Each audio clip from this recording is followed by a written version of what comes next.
We provide you the platform to turn your dreams into reality. Give wings to your aspirations with KR Mangalam University. नमस्कार, आपके साथ मैं हूं रंजना सिंह राठौड़। अभी तो पाकिस्तान पर वाटर स्ट्राइक और डिप्लोमेटिक स्ट्राइक हुई है और इस्लामाबाद का खौफ सामने आ गया है। आतंक के खिलाफ जिस तरह न्यू इंडिया की आक्रामक स्ट्रेटजी रही, उसमें ये तय माना जा रहा है कि पाकिस्तान को सबक सिखाने के लिए कुछ बड़ा प्लान सेट किया गया। आतंकी हमले के बाद पीएम मोदी के खुले मंच से चेतावनी देना तो यही संकेत दे रहा है और यही वजह है कि शायद पाकिस्तान पूरी तरीके से थर थर कांप रहा है। लगातार पाकिस्तान के अंदर सर्वदलीय बैठक हो रही है, उच्चस्तरीय बैठक हो रही है, क्योंकि पाकिस्तान को कहीं ना कहीं अंदेशा है कि भारत अब यहां से चुप नहीं बैठने वाला है और उसकी गवाही पुलवामा में हम दे चुके हैं, जब अटैक हुआ एयर स्ट्राइक करके, और इसके अलावा जिस तरीके से लगातार बांदीपुरा में भी लश्कर का चीफ जो है वो ढेर हुआ, उसके बाद पाकिस्तान को ये समझ में आ चुका है कि भारत यहां से चुप नहीं बैठेगा।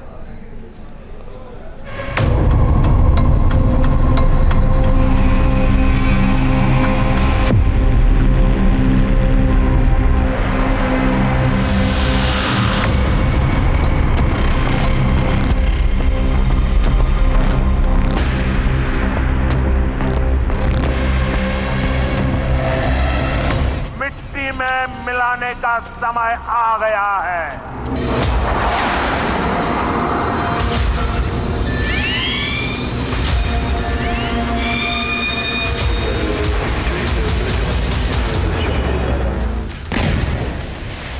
पहलगाम हमले में शामिल आतंकी आदिल का अनंतनाग में घर उड़ाया गया और आईईडी से आदिल के आतंक का अड्डा धुआं हो गया। वहीं दूसरे आतंकी आसिफ शेख का अवैध ठिकाना भी मिट्टी में मिल गया। ये पहलगाम के बदले का महज ट्रेलर है। इस बार टेरर लैंड पाकिस्तान को कैसा ट्रीटमेंट मिलने वाला है, इसके लिए पूरी दुनिया पीएम मोदी के शब्दों को पढ़ रही है, एक एक संदेश समझ रही है, क्योंकि आतंकिस्तान को पहले पीएम मोदी चेतावनी देते हैं और फिर आतंकिस्तान को घर में घुसकर मारा जाता है। जम्मू कश्मीर में, उरी में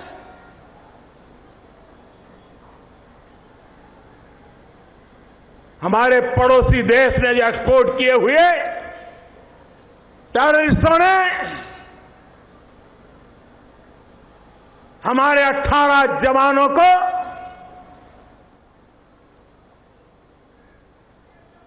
बलिदान होना पड़ा। आतंकवादी कान खोल के सुन ले, यह देश इस बात को कभी भूलने वाला नहीं है। हमारे पड़ोसी उसके इस मंसूबे का देश के 130 करोड़ लोग मिलकर के जवाब देंगे, मुंह तोड़ जवाब देंगे। जिन्होंने ये हमला किया है, उन आतंकियों को और इस हमले की साजिश रचने वालों को उनकी कल्पना से भी बड़ी सजा मिलेगी। 2016 में उरी हमले के छठे दिन बाद पहली बार पीएम मोदी ने सार्वजनिक मंच से आतंकवाद पर पाकिस्तान को घेरा था। तब पाकिस्तान को अंदाजा नहीं था कि पीएम मोदी के इस बयान के 3 दिन बाद भारतीय सेना आतंक को घर में घुसकर मारेगी। 28 और 29 सितंबर की अमावस की वो रात थी जब पैरा ट्रूपर्स मार्कोस कमांडो ने एलओसी पार कर सर्जिकल स्ट्राइक की थी और इस्लामाबाद को साफ मैसेज दिया था, अब सिर्फ डोजियर नहीं, डायरेक्ट एक्शन होगा।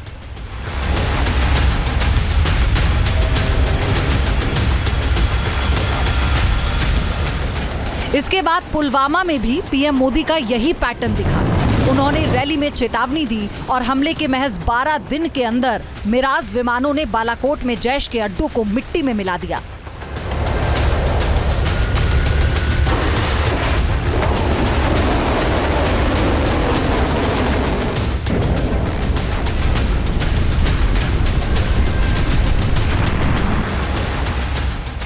इस बार भी मधुबनी में पीएम मोदी ने पहलगाम के आतंकी नेटवर्क को मिट्टी में मिलाने की कसम खाई है, तो पूरी दुनिया की नजरें दिल्ली के साथ साथ एलओसी पर जमी हुई हैं कि आखिर क्या होने वाला है। आतंक के खिलाफ दिल्ली की राजनीतिक इच्छा शक्ति और टफ फैसले लेने वाले पीएम मोदी इस बार क्या प्लान कर रहे हैं?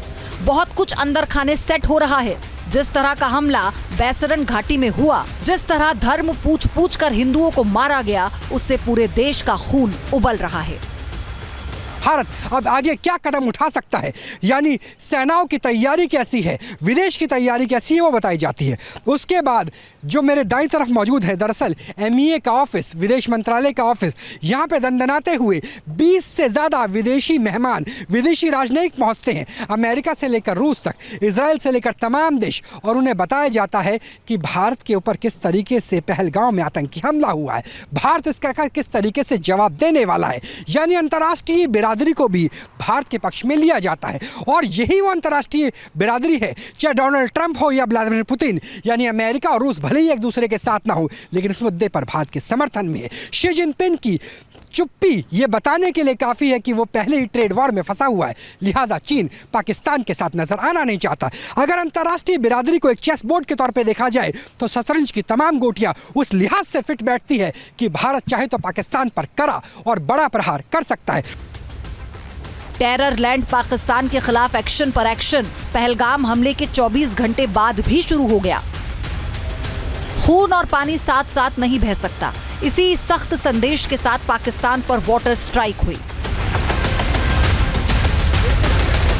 आतंक और डिप्लोमेसी साथ साथ नहीं हो सकती, इसमें पाकिस्तानियों को भारत से बाहर किया गया।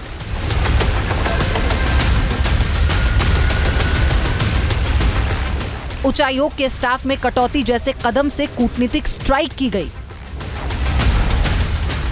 सभी पाकिस्तानी नागरिकों को 48 घंटे के अंदर वापस लौटने का आदेश दिया गया है।